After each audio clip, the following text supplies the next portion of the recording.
ka fo e bi go shijem bambolo ba makachi wale wula tuguni nuga ko kura kana ngeshi anga fintikila ko mabi na le tourisme uye yoro chama atake krawolon vla amna ndase do mako lui expliquer awe amana ngin ngaltengu ambal make una ambal mamsola dadeli kamunu bu bolo bika angeshi anga fam fintikila ko ma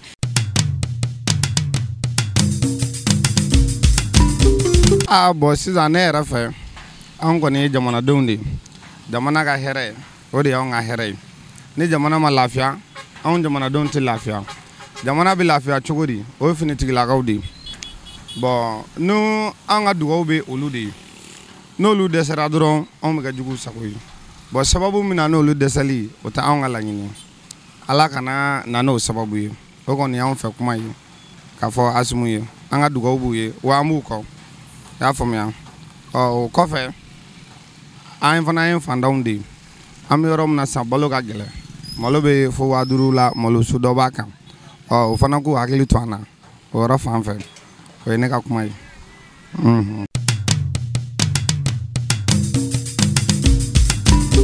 I b'a kalama ko terrorisme wulila sɔgɔmada in na o y'an ka dugu caman attaqué ka ɲɛsin an ka finitigilakaw ma donc an bɛna kuma d'i ma ladilikan min b'i bolo ka ɲɛsin Asimu ma ani an ka fangatigilakaw ma kɛlɛ in kɔfɛ.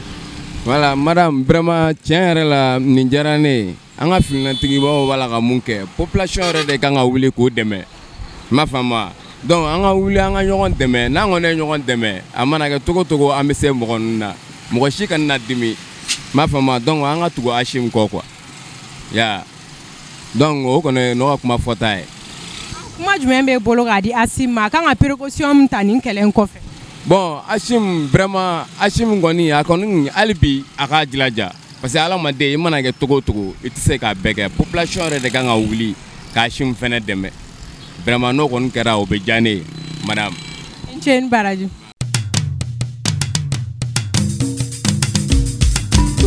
O de u k'u banban ka baara kɛ ni population ye toujours ka information ɲini mɔgɔw bolo quoi parce que an tɛ taa dɛ olu de bɛ taa kɛlɛyɔrɔw la an kɔni bɛ so yan mais fɛn dɔw kibaruya bɛ sɔrɔ population bolo parce que ne ni mɔgɔ caman fana bɛ baro kɛ caman bɛ baro kɛ ne fɛ yan ka fɔ Bamakɔ de sumalen don o bɛ min fɔ bandiko la a bɛ tan donc o ye Bamakɔ ye yan bon hali fɛn Kasela fanfɛla ninnu forêtu ninnu u ko bandiw bɛ yen ko Kafarawa ou bien Dafara ne t'a yɔrɔw dɔn. Ko bandiw dagalen b'o yɔrɔ ninnu na donc faut que u ka patrouille fana caya bon donc gɛlɛya bɛ yen mais u ka to ka migi wuli ka to ka yɔrɔ yala an ye denmisɛnninw ye mais an y'o ye fɔlɔ la o de tun ka ca migi tun bɛ patrouille kɛ sanfɛ hali o mankan yɛrɛ toujours a bɛ wuli ka taa mankan caman kɛ yɔrɔ la a bɛ banbagaci wale mɔgɔw bagabaga u bɛ u yɛrɛ ta quoi i y'a faamu an ka nin se duwawu de ye. An b'a ɲini ala ka sebaga d'u ma toujours donc u k'u jija u yɛrɛ fana ka fanga la donc minɛnko de bɛ nin bɛɛ fɛngɛ an kɔni b'a fɛ u ka minɛn ɲini de ka minɛn ɲini min bɛ dimi bɔ mɔgɔw la i y'a faamu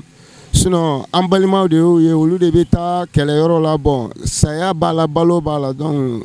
a kuma ka gɛlɛn an se duwawu dɔrɔn de voilà. Kumakan jumɛn b'e bolo k'a lase Asimu yɛrɛ ma kɛlɛ ko in na. Bon kumakan min bɛ ne bolo k'a lase a ma komi an yɛrɛ fanga tɛ se an ni mɔgɔw de bɛ baara la ɲɔgɔn fɛ donc olu bɛ se ka an dɛmɛ ni service renseignement matériel minnu ye toujours u k'o d'an ma pour que an k'a ye u k'a ye k'a fɔ nin ko bɛ ka kɛ nin yɔrɔ la pour que image réseau siraw fɛ ou bien satellite siraw fɛ donc u ka baara kɛ n'olu ye kosɛbɛ donc duguman dɔgɔ u ka yɔrɔ bɛɛ kɔlɔsi o de ye ɲɔgɔnna tɛ quoi i y'a faamu.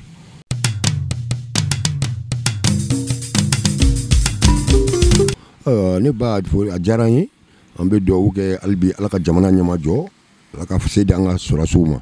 yarabi an y'a ɲini ala ni ala kɛrɛfɛ jamana ala k'a ɲɛma jɔ ala ka se d'u ma ala k'o k'a ka alaya kama arasulu kan kama jamana in a bɛ kolisuma bolo bolo kan yarabi ala k'a ta fanga d'u ma an dɛmɛbaga ɲuman minnu bɛ diɲɛ kɔnɔ yarabi ala k'an n'u kan bɛn